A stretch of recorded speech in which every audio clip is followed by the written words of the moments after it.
നിങ്ങൾക്കറിയാലോ എറണാകുളമാണ് ഇത് ഏകദേശം നല്ല രീതിയിൽ മുങ്ങിക്കിടക്കാണ്. ഒരു ചെറിയ മഴ പെയ്ത് കഴിഞ്ഞാൽ പെട്ടെന്ന് തന്നെ എറണാകുളം മുങ്ങുന്നുള്ള കാര്യം നിങ്ങൾക്കറിയാലോ. പിന്നെ മഴക്കാലത്ത് ഫ്രണ്ട് ബ്രേക്കിങ് സ്കൂട്ടറുകാരോട് എനിക്ക് പ്രത്യേകിച്ച് സ്കൂട്ടർ ബൈക്ക് എന്നിവ ഉപയോഗിക്കുന്നവരോട് എനിക്ക് പ്രത്യേകം പറയാനുള്ളത്. അതുപോലെ തന്നെ സെയിം ടൈം മൊട്ട ടയറിന്റെ ത്രെഡ് തീർന്നവർ മാക്സിമം ടയർ മാറ്റാൻ ശ്രമിക്കുക. നിങ്ങൾ പൈസ നോക്കുന്ന സമയത്ത് നിങ്ങളുടെ ജീവനാണ് കൂടുതൽ അപകടത്തിലേക്ക് പോകാൻ പോകുന്നത്. എപ്പോഴും നിങ്ങൾ സേഫായിട്ട് തന്നെ യാത്ര ചെയ്യാൻ ശ്രമിക്കുക.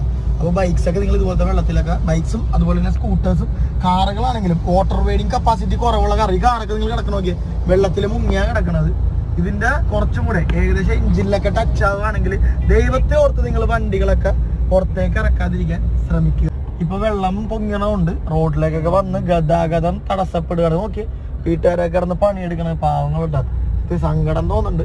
പിന്നെ ഇതുപോലത്തെ ഇലക്ട്രിക് കമ്പികളൊക്കെ വെള്ളത്തിൽ